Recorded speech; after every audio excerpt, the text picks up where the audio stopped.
All right. Hit it, Jason.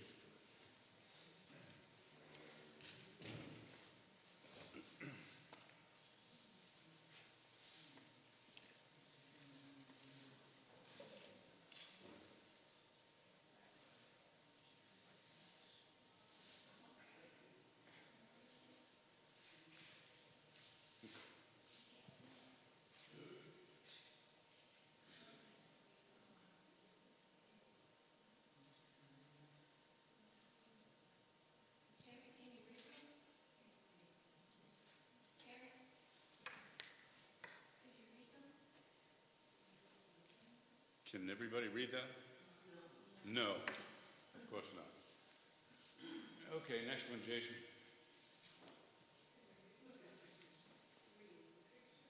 That's a mother-in-law with a daughter and a son-in-law. You told me to hang your mother's picture in the hallway.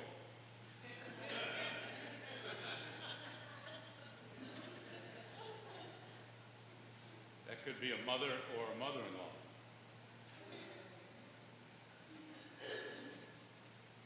He's my son. You're going to kill me. He's my husband. You didn't tell me the only trick your brother knows is stay. For heaven's sakes, Melissa, she's my mother. I can't tell her to leave.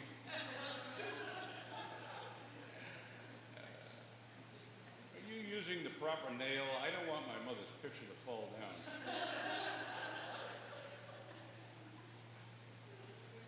We come as a package, mother and me.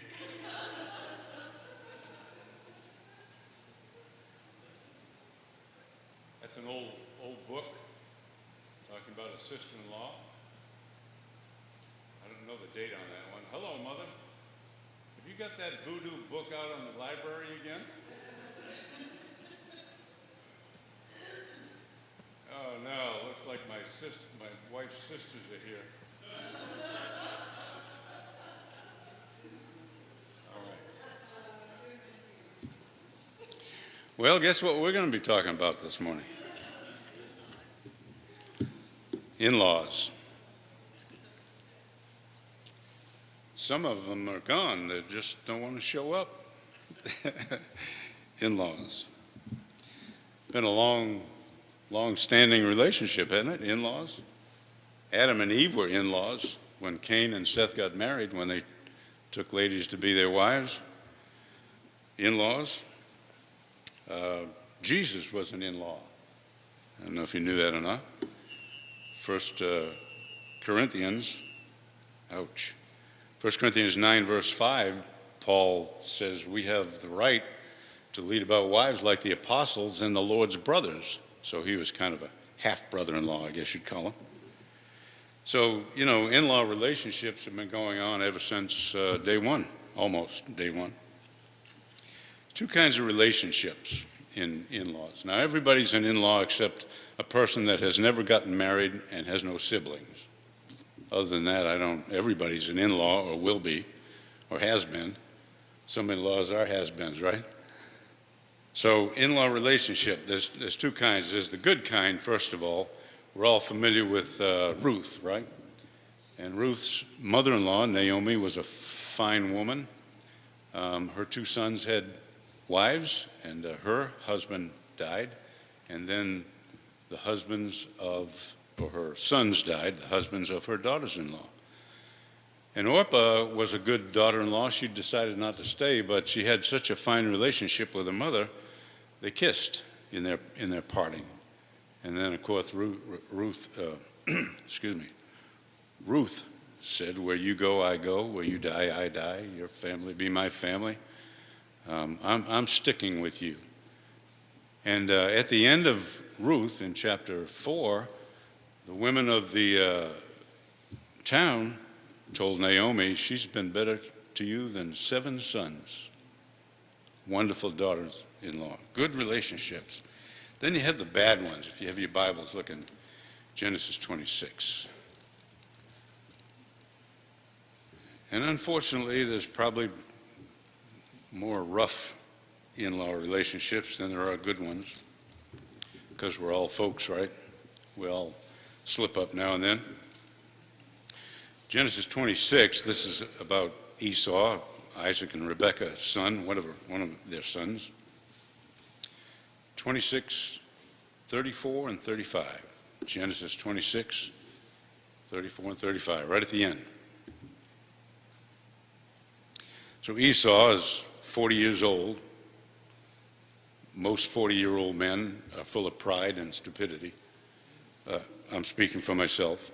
So Esau is 40 years old. He marries two Hittite women. Two Hittite women, not Jews, Hittite women. So he marries foreigners. And you notice verse 35, and they brought grief to Isaac and Rebekah. For whatever reason, it's not explained, but they brought grief. Two daughters-in-law brought grief. And then you notice over in chapter 27, verse 46. 27:46. Rebekah said to Isaac, I am tired of living, you may have the word my life. I'm tired of my life. I'm tired of living because of the daughters of Heth. If Jacob takes a wife from the daughters of Heth, like these, from the daughters of the land, they were Canaanites or Hittites, what good will my life be to me? Struggles. You can only imagine what may have gone on, right? Why, Isaac, I was grinding in the mill the other day, and that daughter-in-law of mine, she decided to grind the other way. I just can't believe how stubborn she is. Whatever the situation was, well, they won't put their foreign gods away. She hides it in the closet, but I found her bowing before it the other day. And in conversations like that, in-laws can be a struggle. Then you got Judges chapter 14. Judges 14.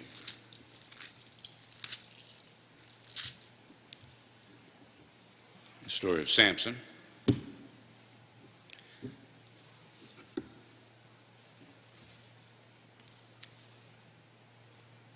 So Samson tells his father, let's go to Timnah. There's a woman down there that looks pretty good. She looks good in my eyes. 14:1. Samson went down to Timnah and saw a woman in Timnah, one of the daughters of the Philistines. Another outside of the Jewish relationship or religion is a marriage. So they came back. He came back, and his mother and father said, can't you pick somebody from your own religion? Basically, I'm just throwing those words in there. Can't you pick somebody like us? Do you have to marry a Philistine? And so he goes down with his father, and of course they run into a lion, or Samson does, and the Spirit of God comes on him with power, and he rips the lion into pieces. Now he doesn't like the Philistines, but there's a purpose for God choosing him. Verse 6 says the Spirit of the Lord came upon him mightily. Whether it's revealed to Samson, we're not told what the agenda might be. So he kills this lion. He takes this woman from Timnah and he marries her. And meanwhile, the lion dies. There's enough time in there where the lion's carcass allows some bees to come in and set up home. And so he scrapes the honey there and he eats. They go down. There's some kind of a get-together. I would assume maybe a marriage, what do you call it, after a wedding reception. And there's 30 Philistines. So he wants to show the Philistines that they're stupid. So he says, I've got a little riddle for you people. Now there's 30 of them. The riddle is, in verse 14, out of the eater came something to eat. That would be the honey, right? Out of the strong came something sweet. So he says to the 30 Philistines, he said, if you can guess this within 7 days, I'll buy you an outfit. Oh, he didn't say, I'll buy you an outfit. He said, I'll give you new outfits, all for you. I'll go to Savile Road in London. I'll go to Joseph A. Banks. I'll go to Men's Warehouse. I'll get you something really nice. Well, they couldn't do it. In 4 days, they decide to approach Samson's wife. And they threaten her, say, if you don't tell us what the riddle is, we'll burn your father, and the house will burn you too. How's that sound to you? Well, she approaches Samson. She says to Samson, why didn't you tell me? Look what she says to him. Samson's wife, verse 16. You only hate me. You do not love me. And she just kept pounding. Tell me the riddle. Tell me the riddle. He says, I haven't told my mother and father. Why should I tell you?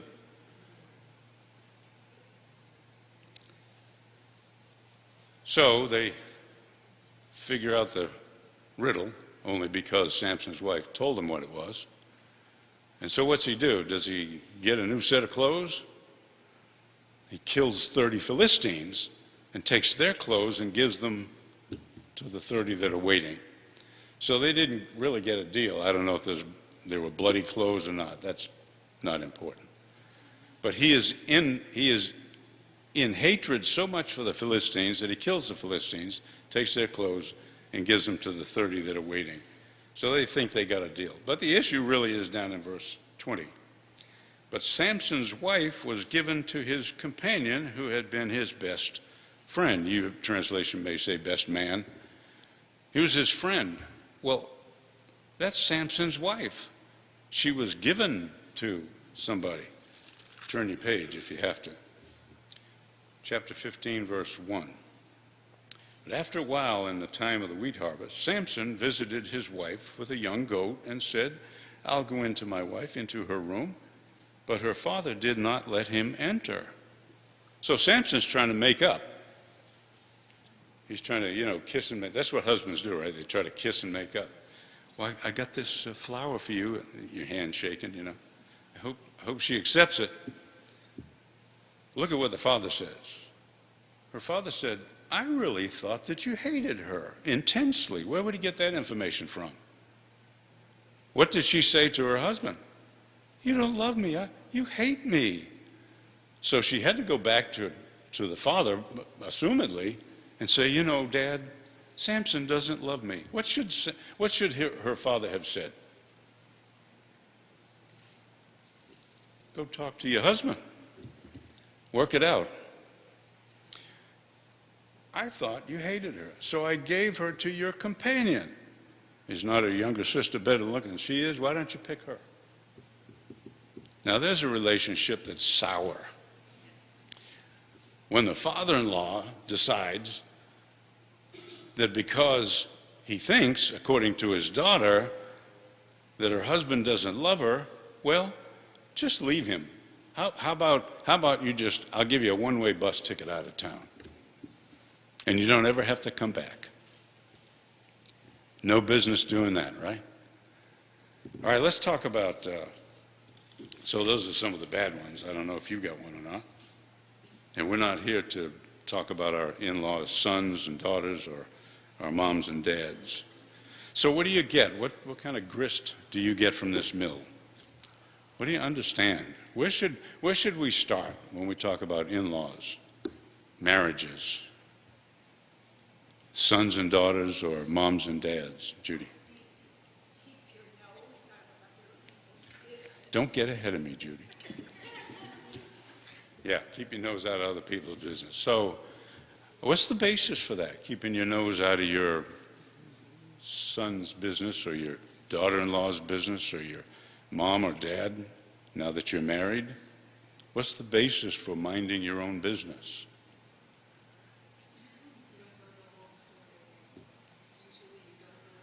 Yeah, we don't know the whole story. What's the Bible teach? What's the basis for our minding our own business in a marriage? Genesis 2.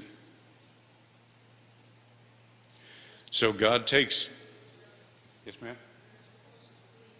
Right. That's right. So God takes a rib from Adam, he closes up the wound, and out of that bone, he creates a woman, just for Adam, just for man. Not good for man to be alone, right? And so this relationship is extremely physical, isn't it? It's from Adam's body, his bone. And so 24 says, therefore shall a man leave his father and mother and stick like glue, cleave to his wife. And in Mark chapter 10 and verse 9, Jesus adds, after quoting that passage, therefore, what God has put together, let no man separate. That could be mankind. It could be the man himself. It could be a man outside of the marriage. It could be, like I say, mankind. It could be a woman that's involved. So what God has joined together, everybody else needs to mind their own business, so to speak. All right?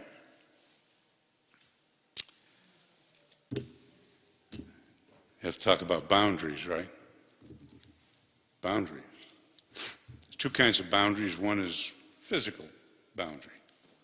What kind of physical boundary? If you think about your son and daughter, they've gotten married and they live close by, or they live over in California somewhere, or as young adults, you just got married, what are the boundaries for your mother and father, or what boundaries keep you from your mother and father? What are some physical boundaries?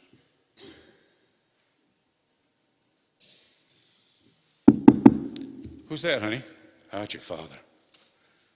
What's he want? I don't know. You open the door. Dad says, hey, can I come in? No. You know, Sue and I are busy. We're doing whatever. Physical boundary sometimes is the actual house. Now, it may be okay in your family just to drop in, and that may be welcomed. It may be welcomed only by one, however.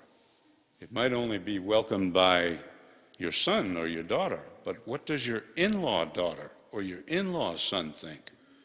What does mom and dad think now that you're out of the house? You've got your own marriage. You've got your own husband or wife. Is it okay just to drop by? Well, they're retired now. Maybe we should phone ahead. Remember, there are two marriages, and we have to be thoughtful of the one we left and the one we are in. Boundaries, physical boundaries. How about rooms? You know, I think you all know that there's 6 of us living in one house. Some people go, that's great. Well, it is great. We're all quirky, you know. She does that, and I do this, and you know, they've got more. And now, how come they got more stuff on their shelf than I got on my shelf? Quirky. But we basically have our own apartments. Upstairs, we have a bedroom, a den, and a bathroom. What more could a person want? And it ain't my house. You know? Ain't my house. And the Johnsons, they live on the other end of the hallway. They've got their own big bedroom and apartment and big bathroom. It's great. My son is living in the basement with his wife. Wonderful basement downstairs. Fireplace and big kitchen, and you just can't get better than that. So when my son told me one time, he said, Dad, I'm going to tell people you live in the home. I said, yeah, and I'm going to tell people you live in the basement with your parents. So, but we're very respectful, and the ground floor is common. We've got a dining room, a living room, a den, big kitchen, big breakfast area. It's just more than we could ask for. But we're respectful. If the door in our den is closed, there's a knock. Nobody opens the door and says, hey, if the door's just ajar, they still, you know, but if it's wide open, they may kind of peek around the corner and, hey, can I see you a minute or talk to you or whatever? Or, I need your help. So we're respectful. There are 3 unions there. 3 unions. And so we need to be thoughtful of one another as in-laws so that we don't become outlaws. How about phones? That's another physical boundary. How often do you call your children? Ring, ring. One of the cartoons up there, well, it wasn't up there, man and a woman lying in bed and the phone rings, but the little blurb up there doesn't say ring, it says wrong. And the man says to his wife, "It's your mother again." My mom, when she was dependent on drugs, doctors, not knowing what's wrong, so here, take another pill. We would come home Sunday evening or Wednesday evening. The key goes in the door and the phone is ringing in the kitchen. She just knew when we got home. And she would say, whatever, and yes, Mom, yes, Mom, yes, Mom. It can be a struggle. So sometimes that phone is a boundary. Don't call your mom and dad just because you miss them. I remember years ago, I asked Linda if I could mention this. She said, sure. Her grandfather, he was a wonderful, wonderful guy, Grandpa. He gave her a dime when we got married. He said, if you need help or something like that, call home. So, being the goofball that I am, she dropped a dime on me. Later, you know what drop a dime means? Call. Anybody remember that phrase, drop a dime? You don't? Yeah, there you go. She called her mother. She said, Mom, I want to come home. I had a great mother-in-law. She was a fine woman. I had no complaints against my mother-in-law, nor my mother. You know what her mother said? You don't? What do you think she said? You are home. She didn't say, honey, come on home. Tell me all about how Terry is just bothering you so much. Yeah. Just lay it out for me. That's not what she said. Basically, she said, he's your husband, it's your marriage, you work it out. So she worked it out by throwing a boot at me and missed and went through the window. Landed on the roof of the porch down below of the farmhouse, part of the farmhouse we were renting. And the owner, I apologized to the owner. I said, my wife threw a boot and broke the window. He said, that's all right, son, I understand. Yeah. Jude, what did I do? I don't have a clue what I did. Did I ever apologize? So, so those are the kinds of things that happen in in-law relationships. Mom, I want to come home. You are home. Now, there are personal boundaries too, right? One of the issues in any marriage is money. Not only in-laws, but money. I just can't believe how my daughter is spending so much money on a pair of shoes. I can't believe it. Says the father to his son-in-law while they're out having a cup of coffee together. Now, what does that do you think? Think about it. The dad says to his son-in-law, I can't believe how much money my daughter is spending on a pair of shoes. What's happening with the husband, the son-in-law? The dad's causing problems. He's causing a wedge between his son-in-law and his daughter. So now that sets his son-in-law to think, well, yeah, I didn't think my father-in-law would think like that, but yeah, she is spending a lot of money, and I think I'll approach her on that. Honey, even your dad said, this, and we do it. It happens without even recognizing some things. Things like that happen. So money is an issue in any marriage, unless even if you're wealthy, money becomes an issue. So that's a boundary. It's not our choice how our moms and dads, now that we're gone, and we have our own family, how they spend their money.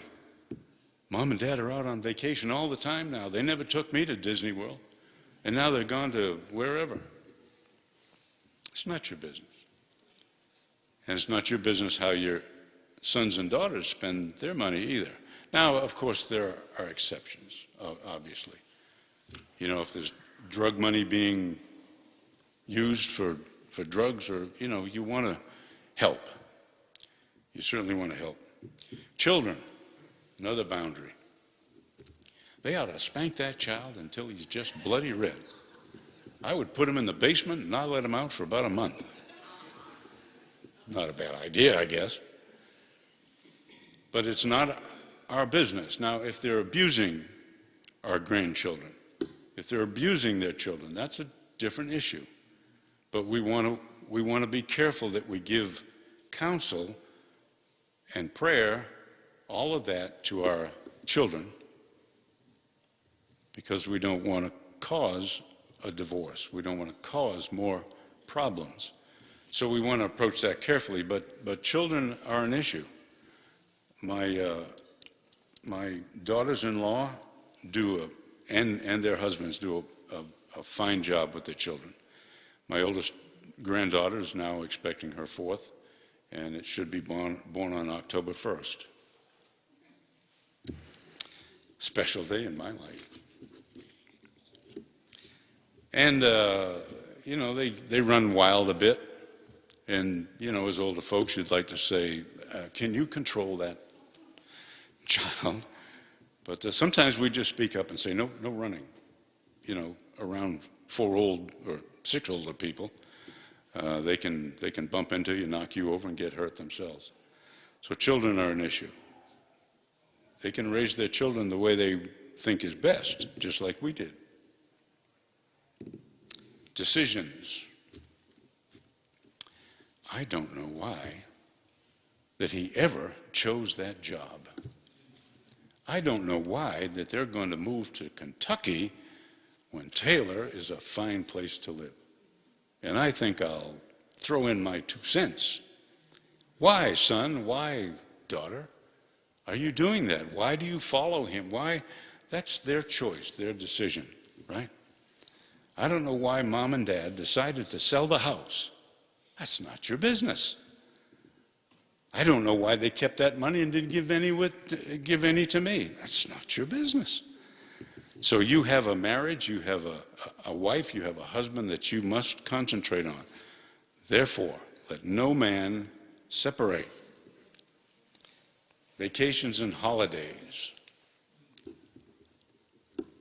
It's Christmas time. What might be expected? Who to spend it with? Come on over to the house. Come on over to the house. And your son and daughter-in-law may want to say, we don't want to come over the house. We'd like to sit around our own Christmas tree all day long. Just let the kids have fun. You can come over to our place if you want to. Moms and dads can be upset. Why don't they want to be with us? Well, it's been 7 years they're with us. They have their own family. My granddaughters and their husbands, they got 5 kids between them, something like that, huh? And of course, when they come for Christmas, it's toys, books, clothes. So now the parents have to load up the car and go back all the way to their house after they've bought toys and books and clothes for the kids, and now they got a house full every Christmas. Don't expect your children to come to your house on Christmas or Thanksgiving. If they invite you, fine. If they don't, that's okay. They have a family, right? They have friends. They have her family, or they have his family. And so there are boundaries that way. Vacations. Let's go on vacation with mom and dad. No, let's not. Let's go on vacation with the kids. No, let's not. You know, there's time for love, and then there's time for separation. There's a time to be together and a time to be apart. That comes out of Scripture somewhere, doesn't it? Meals. I don't like Brussels sprouts, says the father-in-law as he sits down to a meal prepared by his daughter-in-law. And the husband says, yeah, Dad, I don't like Brussels sprouts either. If you don't like them, don't announce it. Because somebody made preparation for that meal. May not be to your liking. That's all right. So eat little, don't put it on your plate, go home, go out to McDonald's somewhere. Don't announce what you don't like. Turkey's a little dry. Yeah, it sure is. But it tastes good, honey. Doesn't work. We were sitting around a dinner table. I don't know, it might have been Thanksgiving, wasn't it? And you know, one of the cartoons up there, I can't tell her to leave. She's my mother, man and wife, and mom right in the middle of the bed there. We were sitting down to a meal, and my mom said, it's good, but the peas are a little dry. What did I do? Yeah, you're right, Mom. I should have said, well, they taste good, Mom. Linda worked hard on the meal. It's all good. Something like that. Instead, I said, yeah, Mom, you're right. She's smiling, but she wasn't smiling that time. Be appreciative of your in-laws, of your parents, and what they do, what they have done. And gifts. That's another boundary. So the daughter finds out that her husband would like a nice sweater for Christmas. And so she invites her mother-in-law to come along with her. Let's go Christmas shopping, okay? They're in a nice store somewhere, and she says, there's an $85 sweater. I know Bill will like that. And the mother-in-law thinks, yeah, he would. Here's one for $200. I think I'll buy that. Don't try to top one another. If someone buys a gift, don't buy the same gift. Buy something completely different. Don't try to. What happens is you tend to drive a wedge into that relationship. So, any comments, any questions? I hope you've had a good relationship with your family, your sons and daughters-in-law. Some of you haven't. I know, it's life. Any good situations that came up you want to share?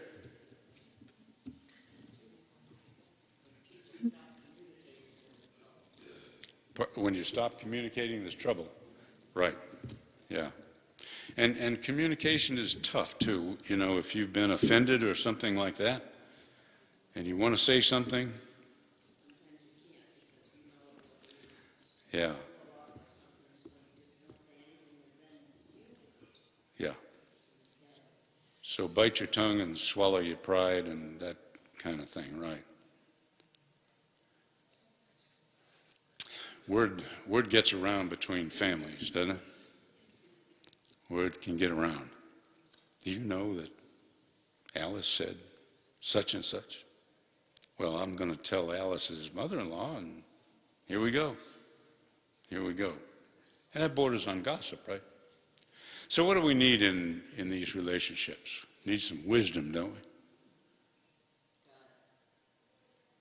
we? Right. Need God. So we're Christians, and that we're in a far better place because we know some. Yes, ma'am. You have to do what? Yes. Yeah. All right. So Proverbs is a good place to go, don't you think? Proverbs 17:9. We'll just take them in order. It's easier. We've got about 5 minutes. 17:9. He who conceals a transgression seeks love. He who repeats a matter separates intimate friends. So intimate that they happen to be in-laws. Now remember, when you and I got married, we did not marry into her or his family, right? We have a family. It's me and her. It's her and I, she and him. It's us. And so an in-law son or an in-law daughter or a mother or a father, whatever it is, you have to start associating with that strange family on the other side of the tracks. And so you have to make the best of it. And sometimes you have to bite your tongue. He who repeats a matter separates intimate friends. How about 22:26 Proverbs. Here's one on money. Do not be among those who give pledge. It's the idea of shaking hands or signing a contract. Among those who become grantors for debts. If you have nothing with which to pay, why should he take your bed from out from under you? We're talking about co-signing. Not a good idea to co-sign for your children. There was a time when we owned a little 63 Ford Falcon. I had a few payments. I couldn't pay. We just didn't have the money. I couldn't pay. I called, or the dealer called me and said, Terry, this is a used car. Terry, you owe, I think it was $210. Comes to mind. Who did I call? I didn't call Ghostbusters. I called Grandpa. Grandpa, here's the situation. And her grandfather said to me, Terry, I wouldn't do that for our own. Now that offended me, but I knew Grandpa loved me and I loved Grandpa. But he's right, because Linda was right in the same room when he said I wouldn't do that for my own. And he didn't. He didn't give us the $210. Wisely enough, that could have come between us. I could have been in a position where I just couldn't pay Grandpa back. And now Linda is thinking, this is my grandfather, you owe him money. And now there's a division between she and I, right? It's Grandpa over me. So I called the dealer. I said, I can't pay. The dealer said, that's okay, forget it. Whew. Co-signing is dangerous. Your son or your daughter may lose a job, and they now cannot pay you. So there's a struggle in that family, but now you're in a struggle, even though you may be able to pay for that mortgage, or whatever it is, car loan, but now that burden is upon your marriage, right? And so it can be a very precarious and dangerous situation to co-sign for someone. Maybe you've done that, I don't know. That's your business. 26 verse 17. 26 verse 17. Like one who takes a dog by the ears is one who passes by and meddles with strife not belonging to him. It's none of our business. Most of the time, it's none of our business. My son and daughter-in-law bought a little puppy. Little puppies are puppies. So I reached down one day and just grabbed it by the head. That dog was not my business. His ears, her ears, were not my business. And so meddling in someone's affairs is not a wise thing to do, unless they ask for help. I need your counsel. I need your, what did you do when? But be very careful with your answers. Be very careful with your answers. Chapter 26, verse 22. We'll go backwards on this one. 26:22.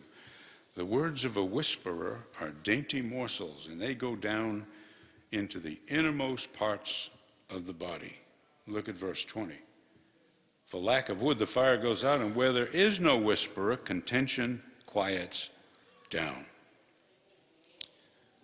A fool speaks his whole mind. Right? Don't I? Yes, I do. A fool speaks his whole mind. If it's not your business, it's not your business. Don't take a strange dog by the ears. Don't whisper about your son-in-law, daughter-in-law, or your mom and dad to your mate. Not a good idea.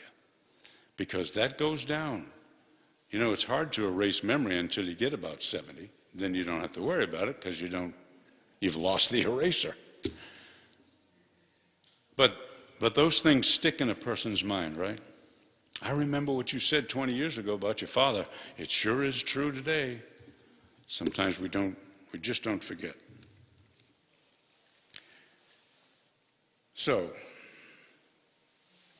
a daughter could say to her husband, in a joking way, my mother is so particular about those dishes, she'll rub the pattern off of china. She could say it in a joking way. She could even say it to her mother. Or she could say it, my mother is so picky, you won't believe it, Steve. My mother is so picky, she won't even let me do the dishes. There's that wedge. There's that wedge. Now Steve, not you, Steve, Steve is going to think, boy, my mother-in-law is driving me crazy. See how it goes? So should we walk on eggshells? Well, Proverbs 15, verse 28. 15:28. The heart of the righteous ponders how to answer. The heart of the righteous ponders how to answer. How am I going to answer this? What should I say? What should I not say? And then Philippians 2 and verse 3 and 4. Look out for your own stuff. I'm ad-libbing here. Look out for your own stuff, but look out for the interest of others is more important than yours. So consider your mom and dad's relationship. Consider your son's or daughter's relationship first. And then take care of your own, but consider theirs first. What if I say something, will that hurt my son-in-law? If I say something, will it hurt my daughter-in-law? If I say something to mom, will dad get upset? 2 marriages with borders. And yet, 2 marriages with great love will end up with great results. Any questions or comments? Yes? I think sometimes people are too sensitive to Sure. that can create even that can create a problem. Right. Yeah. Right. Marilyn said some people are too sensitive. Aren't we all? To some degree or another, we are sensitive. So, you know, we sometimes we have to walk on eggshells. Sometimes we have to bite our lip. Sometimes we have to just turn away and say nothing. It can be difficult. It's not hard to be a Christian. It's hard sometimes to do the Christian thing. And so, well, God bless you in your relationships. Thank you.